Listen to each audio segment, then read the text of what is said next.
Hi friends, welcome to बंधन classes. मैं been से एक बार फिर से बंधन क्लासेस में स्वागत करता हूं। जैसा कि प्रतिदिन लाइव 8 बजे वीडियो होता है, लाइव शो चलता है, तो दोस्तों यह वीडियो आप लोग देखना ना भूलें। मोस्ट इम्पोर्टेंट क्वेश्चन होने वाले हैं आज के करंट अफेयर्स में लाइव शो में। ठीक है दोस्तों, तो आप लोग देखना ना भूलें। पेपर के लिए पूरा मस्त वीडियो होने वाला है। ठीक है दोस्तों, जैसे मोटिवेशन कोड से स्टार्ट करते हैं। आज का मोटिवेशन कोड है, बहुत जानदार मोटिवेशन कोड है। कभी हार ना मानने की आदत ही एक दिन जीतने की आदत बन जाती है। दोस्तों कभी हार ना माने, तो आप लोग कभी हार नहीं मान सकते, तो आपको कोई हरा नहीं सकता है। कोई भी चीज़ नहीं है ब्रह्मांड में जो आपको हरा सकती है। स्वयं हार सकते हैं, लेकिन आपको कोई चीज़ हरा नहीं सकती जब तक आप स्वयं ना हार मान लें। दोस्तों तो कभी आप स्वयं को हारने मत दें। आप लोग कोशिश करते रहें, और आप लोग कोशिश करते रहें, कभी ना कभी आप लोग जीत ही जाएंगे। ठीक है दोस्तों, तो क्वेश्चन से स्टार्ट करते हैं। आज का पहला क्वेश्चन है, 1 अप्रैल 2021 को आरबीआई ने अपना स्थापना दिवस मनाया। आरबीआई स्थापना दिवस किस वर्ष हुई थी? तो 1 अप्रैल 2021 को आरबीआई ने अपना स्थापना दिवस मनाया। आरबीआई की स्थापना किस वर्ष हुई थी? तो आप लोग सही आंसर बताएं। इसका सही आंसर 1935 में option number B. Option number B इसका सही आंसर लोग करेक्ट आंसर होगा, ऑप्शन नंबर बी। और आरबीआई की बात कही जाए तो आरबीआई का एक्ट, तो आपसे पूछा जाए 1 अप्रैल 1934 में एक्ट आया था, और इसकी स्थापना 1 अप्रैल 1935 में स्थापना हुई थी। दोस्तों आपसे पूछा जाए कि इसके सर्वप्रथम गवर्नर कौन थे? तो सर्वप्रथम गवर्नर थे ऑन स्मिथ गवर्नर थे। और भारतीय गवर्नर की बात कही जाए तो भारतीय गवर्नर सीडी देशमुख इनके भारतीय पहले गवर्नर थे। और 24वें गवर्नर की बात कही जाए तो 24वें गवर्नर थे और पटेल 24वें गवर्नर थे, जिसकी पुस्तक का ओवरड्राफ्ट जिसकी पुस्तक है। और आपसे पूछा जाए 25वें गवर्नर कौन है? तो 25वें गवर्नर है शक्तिकांत दास, 25वें गवर्नर है, जिसकी स्थापना दोस्तों जब आरबीआई की स्थापना हुई थी, जब इसका मुख्यालय कहाँ था? तो जब इसका मुख्यालय कोलकाता मुख्यालय था। और जो कोलकाता से मुंबई स्थानांतरण हुआ मुख्यालय जब किस साल में हुआ था? तो 1937 में हुआ था। आपसे पूछा जाए कि आरबीआई किस समिति के द्वारा बनी थी? तो आरबीआई यंग हैंडन समिति थी जब आरबीआई की स्थापना हुई। कब? 1935 में। आपसे पूछा जाए कि इसका राष्ट्रीयकरण कब हुआ था? तो आरबीआई का राष्ट्रीयकरण दोस्तों आरबीआई का राष्ट्रीयकरण 1949 में हुआ था, जिसका ऑप्शन नंबर सी में हुआ था। ठीक है दोस्तों, 1949 में इसका राष्ट्रीयकरण हुआ था। बम्बई स्थित भारतीय रिजर्व बैंक आरबीआई भारत का एक केंद्रीय बैंक है। भारत का एकमात्र केंद्रीय बैंक है आरबीआई। ठीक है दोस्तों, इसके बाद नेक्स्ट क्वेश्चन है, क्वेश्चन नंबर 2 कि जापान किस शहर से टोक्यो ओलंपिक 2020 की मशाल रिले इवेंट की शुरुआत हुई थी? इसका सही आंसर आप लोग बताएं कि जापान किस शहर से टोक्यो ओलंपिक 2020 की मशाल रिले इवेंट शुरुआत हुई थी? इसका सही आंसर क्या है? सही answer option number C. Option number C है फुकुशिमा इसका सही आंसर होगा। दोस्तों जापान की राजधानी कहाँ है? तो जापान की राजधानी टोक्यो, जिस मुद्दा है एन। जापान की राजधानी कहाँ है? टोक्यो, जिसकी मुद्दा है एन। और यहाँ के प्रधानमंत्री कौन है? यहाँ के प्रधानमंत्री हैं जो सब इनके पहले कौन से प्रधानमंत्री थे? तो इनके पहले शिंजो आबे थे, जिन्हें हाल ही में पद्म विभूषण पुरस्कार मिला। किन्हें? शिंजो आबे को। ये जापान प्रधानमंत्री हैं जिन्हें पुरस्कार मिला। कौन सा पुरस्कार मिला?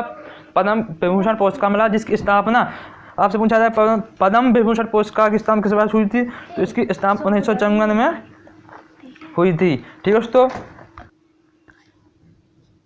है दोस्तों, इसका आपसे पूछा जाएगा फीफा विश्व कप कब हुआ था? कि फीफा विश्व कप 2022 कहाँ होना है? तो फीफा विश्व कप 2022 में कतर में होना। पुरुषों का फीफा विश्व कप 2022 में कतर में। आपसे पूछा जाएगा 2023 में महिला विश्व कप कब होना है फीफा? तो यह होना है ऑस्ट्रेलिया और न्यूजीलैंड में होना है। ऑस्ट्रेलिया की राजधानी कहाँ पर है? तो ऑस्ट्रेलिया की राजधानी कैनबरा। और आपसे पूछा जाए न्यूजीलैंड के प्रधानमंत्री कौन है? तो न्यूजीलैंड के प्रधानमंत्री जेसिका आर्डर्न प्रधानमंत्री हैं न्यूजीलैंड के।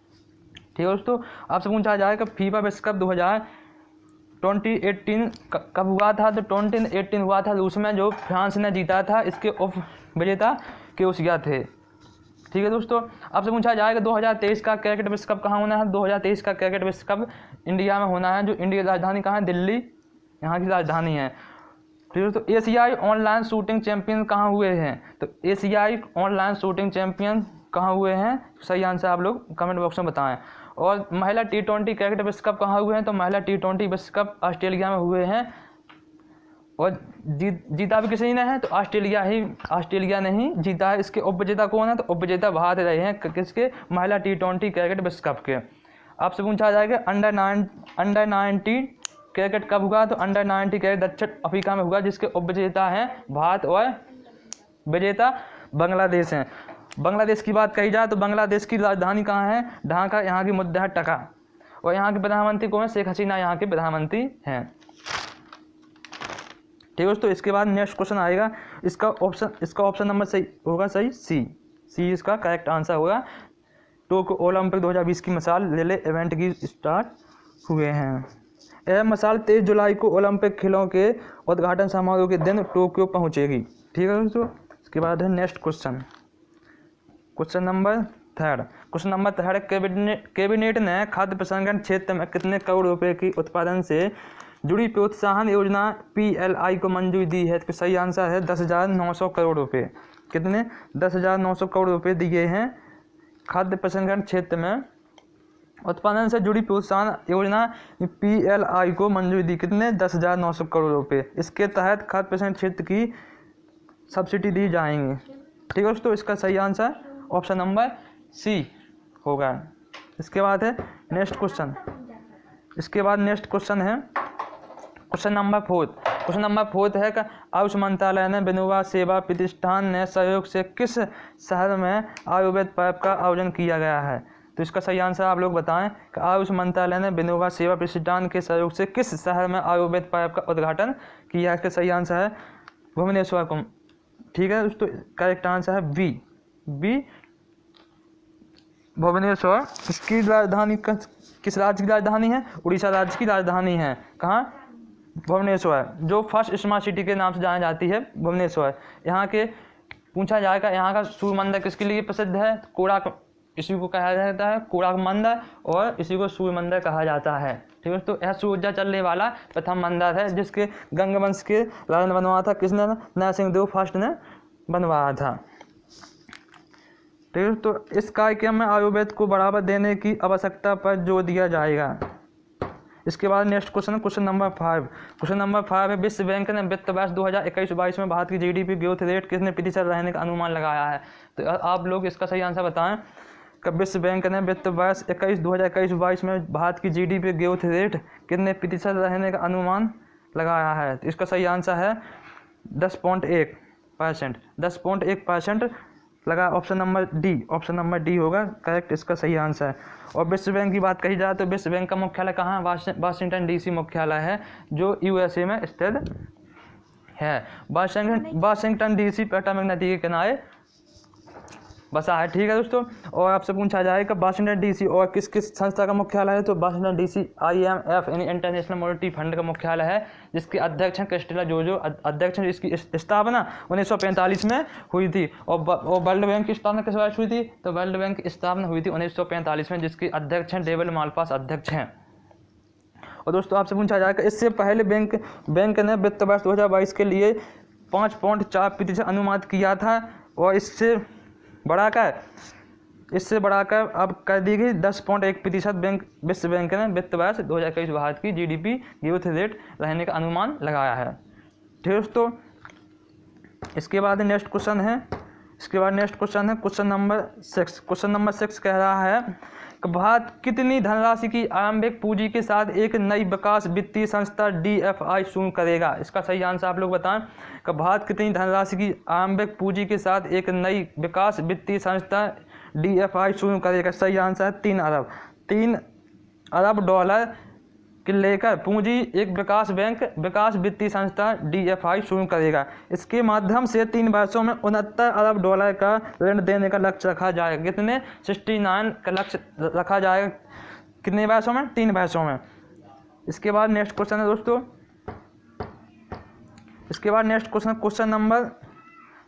क्वेश्चन नंबर 7 है दोस्तों। क्वेश्चन नंबर 7 की बात की जाए 31 मार्च को किन 2 शहरों के बीच अपनी तरह की पहली क्रूज सेवा शुरू की गई है? इसका आप लोग सही आंसर बताएं कि 31 मार्च को किन 2 शहरों के बीच अपनी तरह की पहली क्रूज सेवा शुरू की गई? इसका सही आंसर सूरत और दीप। ऑप्शन नंबर फर्स्ट इसका करेक्ट आंसर होगा किस तारीख को? 31 मार्च को दो शहरों के बीच, कौन कौन सा है, सूरत और द्वीप के बीच में है। क्रूज सेवा शुरू होगी। पतन पोत परिवहन और जलमार्ग मंत्री मनसुख मंडाविया ने इसे रवाना किया। किसने किया, तो मनसुख मंडाविया ने इसे किया। यह जलमार्ग मंत्री हैं। किन किन दो शहरों के बीच में है, सूरत और द्वीप के बीच में है। और आपसे पूछा जाए कि मार्च माह के मोस्ट इम्पोर्टेंट डे कौन कौन से हैं, तो आप लोग बताएं कमेंट बॉक्स में कि मार्च माह के इम्पोर्टेंट कौन कौन से डे हैं। तो दोस्तों यह वीडियो आप लोगों को पसंद आया तो लाइक करें, सब्सक्राइब में बंधन क्लासेस को सब्सक्राइब और ज़्यादा ज़्यादा शेयर करें। दोस्तों आपको आप ही का परिवार है तो ज़्यादा ज़्यादा शेयर करें, ठीक है दोस्तों। और आपसे पूछा जाए 1 मार्च को कौन सा दिवस मनाया जाता है, तो 1 मार्च को शून्य भेदभाव दिवस मनाया जाता है 1 मार्च को। इसके बाद 3 मार्च को कौन सा दिवस मनाया जाता है, तो 3 मार्च को मनाया जाता है विश्व वन्य जीव दिवस, विश्व वन्य जीव संरक्षण दिवस मनाया जाता है 3 मार्च को। इसके बाद 8 मार्च को कौन सा दिवस मनाया जाता है, तो 8 मार्च को अंतर्राष्ट्रीय महिला दिवस मनाया जाता है 8 मार्च को। और 15 मार्च को कौन सा दिवस मनाया जाता है, 15 मार्च को उपभोक्ता दिवस मनाया जाता है 15 मार्च को। और राष्ट्रीय उपभोक्ता दिवस मनाया जाता है 24 दिसंबर को मनाया जाता है। और 20 मार्च को कौन सा दिवस मनाया जाता है, तो 20 मार्च को मनाया जाता है खुशहाल दिवस मनाया जाता है 20 मार्च को। और 24 मार्च को कौन सा दिवस मनाया जाता है, तो 24 मार्च को मनाया जाता है विश्व क्षयरोग दिवस मनाया जाता है। यानी आपसे पूछा जाएगा टीबी हारेगा देश जीतेगा, भारत ने किस वर्ष तक टारगेट रखा है, लक्ष्य रखा है, तो टीबी हारेगा देश जीतेगा 2025 तक रखा है भारत ने। और विश्व की बात कही जाए तो विश्व में रखा गया है 2030 तक रखा गया है विश्व में। और भारत की बात कही जाए भारत ने 2025 तक रखा है। इसका थीम क्या है, टीबी हारेगा देश जीतेगा, ठीक है दोस्तों। आपसे पूछा जाए कि सूरत किस नदी के किनारे बसा है, सूरत ताप्ती नदी के किनारे बसा है सूरत। और सूरत को डायमंड सिटी भी कहा जाता है, सूरत को डायमंड सिटी भी कहा जाता है। इसके बाद नेक्स्ट क्वेश्चन नंबर 8 है। क्वेश्चन नंबर 8 की बात कही जाए कि किस महान अभिनेता को वर्ष 2019 के लिए दादा साहेब फाल्के पुरस्कार सम्मानित किया गया है, तो सही आंसर बताएं कि किस महान अभिनेता को वर्ष 2019 के लिए दादा साहेब फाल्के पुरस्कार से सम्मानित किया गया है, तो इसका सही answer option number A, option number A इसका करेक्ट सही आंसर होगा। और आपसे पूछा जाए कि दादा साहेब फाल्के पुरस्कार देश का सर्वोच्च फिल्म सम्मान के लिए पुरस्कार दिया जाता है। देश का सर्वोच्च पुरस्कार है फिल्मी जगत में, ठीक है दोस्तों। और आपसे पूछा जाएगा इसकी स्थापना किस वर्ष हुई थी, तो इसकी स्थापना किस वर्ष हुई थी, दादा साहेब फाल्के पुरस्कार की आप लोग बताएं सही आंसर है तो किस वर्ष हुई थी, तो इसकी स्थापना 1969 में हुई थी स्थापना दादा साहेब फाल्के पुरस्कार की। और आपसे पूछा जाएगा इसमें कितनी राशि दी जाती है, तो इसमें 10 लाख राशि दी जाती है दादा साहेब फाल्के पुरस्कार में। ऐसे में जगत साहब से बड़ा पुरस्कार है। किन को मिला है, रजनीकांत को मिला है। इसके पहले किन को मिला था, तो इनको इसके पहले मिला था अमिताभ बच्चन को मिला था इनके पहले।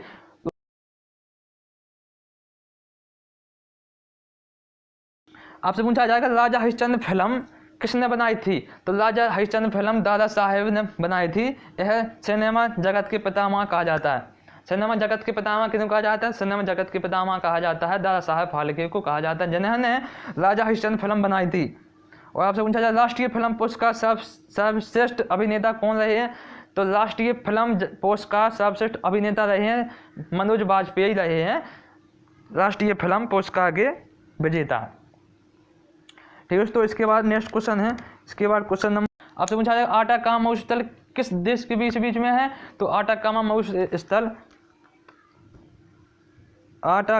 स्थल पेरू में स्थित है। और कालाहाई मरुस्थल कहाँ पर है, तो कालाहाई मरुस्थल है बोत्सवाना में, यानी बोत्सवाना में स्थित है कालाहाई मरुस्थल। और आपसे पूछा जाए कालाहाई मरुस्थल में कौन सी जनजाति पाई जाती है, तो कालाहाई मरुस्थल में बुशमैन जनजाति पाई जाती है, ठीक है दोस्तों। इसके बाद नेक्स्ट क्वेश्चन है क्वेश्चन नंबर 9। क्वेश्चन नंबर 9 की बात कही जाए दोस्तों, क्वेश्चन नंबर 9 है कि हाल ही में किस संस्थान ने world development report 2021 data for better lifes नामक रिपोर्ट जारी की, इसका सही आंसर आप लोग बताएं कि हाल ही में किस संस्थान ने world development report 2021 data for better lifes नामक रिपोर्ट जारी की, इसका सही आंसर विश्व बैंक। विश्व बैंक ने यह रिपोर्ट जारी की, कौन सी, world development report 2021 data for better life नामक रिपोर्ट जारी की। आपसे पूछा जाएगा विश्व बैंक का मुख्यालय कहाँ है, तो विश्व बैंक का मुख्यालय वाशिंगटन डीसी में मुख्यालय है, जो यूएसए की राजधानी है। वाशिंगटन डीसी किस नदी किनारे बसा है, तो वाशिंगटन डीसी पोटोमैक नदी के किनारे बसा है। विश्व बैंक का मुख्यालय है। विश्व बैंक के अध्यक्ष को हैं, तो विश्व बैंक के अध्यक्ष हैं डेविड मालपास अध्यक्ष हैं। इसकी स्थापना 1945 में हुई थी। आपसे पूछा जाएगा विश्व बैंक में कितने देश सदस्य हैं, तो 189 सदस्य हैं विश्व बैंक में। और आपसे पूछा जाएगा इंटरनेशनल मॉनेटरी फंड का मुख्यालय कहाँ है, तो इंटरनेशनल मॉनेटरी फंड का भी मुख्यालय वाशिंगटन डीसी में है, जिनके सदस्य हैं 190। लास्ट में सदस्य कौन सा है, तो लास्ट में सदस्य एंडोरा लास्ट में देश है इंटरनेशनल मॉनेटरी फंड का।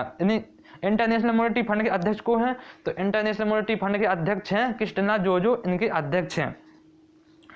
आपसे पूछा जाए दोस्तों का WTO विश्व व्यापार संगठन की मुख्यालय कहाँ है, तो विश्व व्यापार संगठन का मुख्यालय है जिनेवा में, जिनकी स्थापना 1995 में हुई थी। इसका 164 सदस्य हैं। लास्ट में सदस्य कौन सा है, तो आप लोग बताएं कमेंट बॉक्स में का WTO का लास्ट में सदस्य कौन सा है।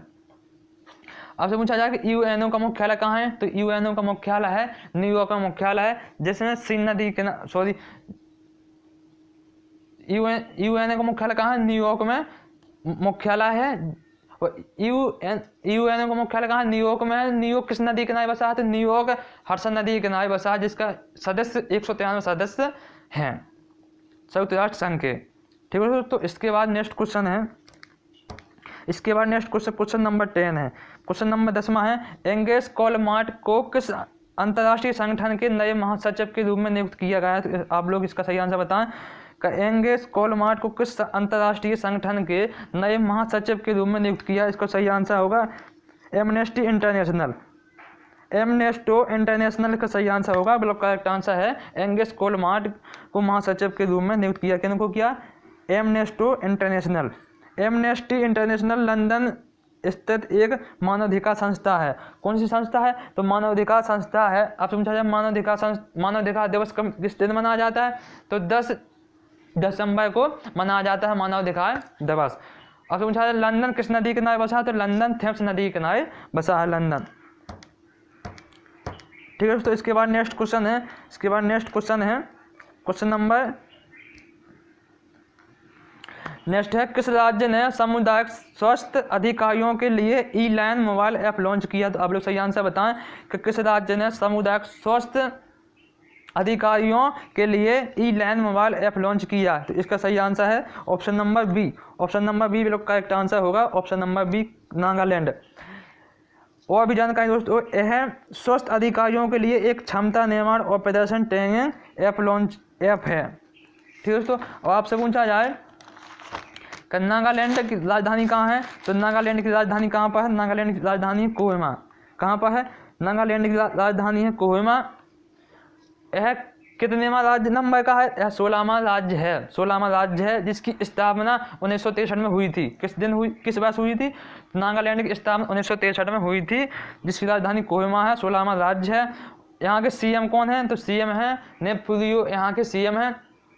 गवर्नर की बात कही जाए तो यहाँ के RN रवि यहाँ के गवर्नर हैं।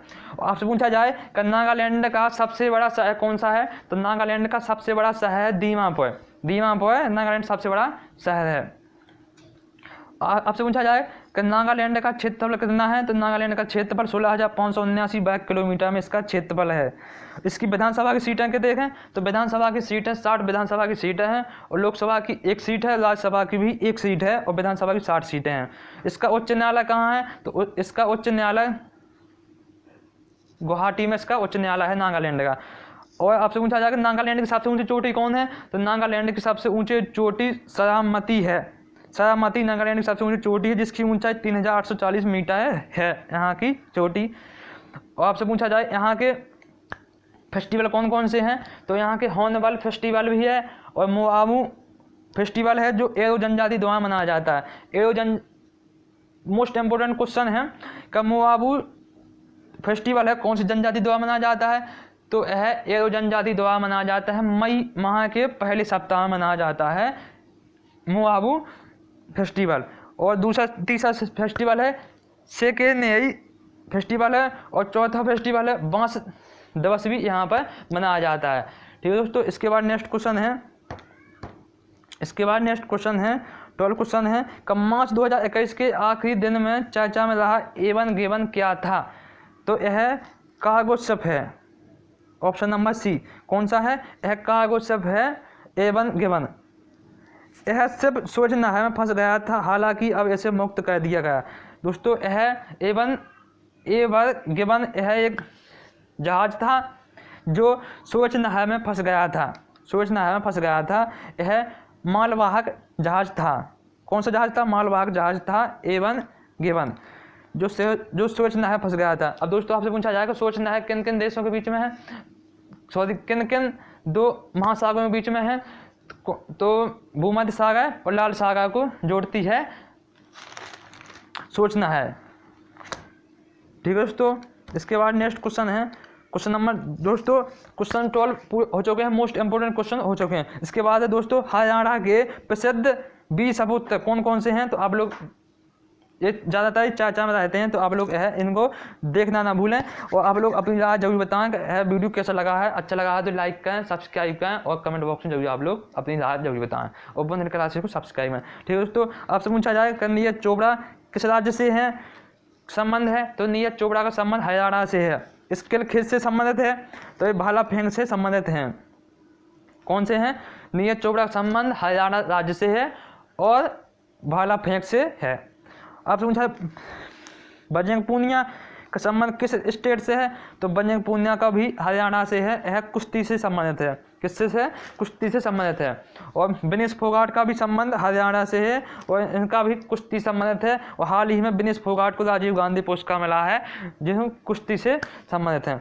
और साइना नेहवाल का संबंध किस स्टेट से है? तो साइना नेहवाल का भी बैडमिंटन से है संबंधित है, यह हरियाणा से इनका संबंध है। और आपसे पूछा दीपक पूनिया का संबंध किस स्टेट से है? तो दीपक पूनिया का संबंध हरियाणा राज्य से है, और इनका भी कौन सा खेल संबंधित है? तो है कुश्ती से संबंधित है। किससे? कुश्ती संबंधित है। ठीक है दोस्तों, तो आप लोग आज का सवाल की बात कही जाए तो आज का सवाल है निम्नलिखित में से किसे international women of courage award 2021 से सम्मानित किया गया है? तो आप लोग अपने कमेंट बॉक्स में इस प्रश्न का उत्तर जरूर दें। इसका ऑप्शन है नेहा वाजपेयी, गुलजार शंकर, इंद्र सोईपाल और सुमन कौशिक। इनका 4 ऑप्शन है, तो आप लोग जरूर आंसर कल बताएं कमेंट बॉक्स में, लोग करेक्ट आंसर बताएं। दोस्तों यह वीडियो आपको कैसा लगा है? अच्छा लगा है दोस्तों लाइक करें, शेयर करें, और बंधन क्लासेस को सब्सक्राइब करें। ठीक है, और वीडियो संबंधित कोई भी सुझाव हो तो कमेंट बॉक्स में जरूर बताएं। ठीक है दोस्तों,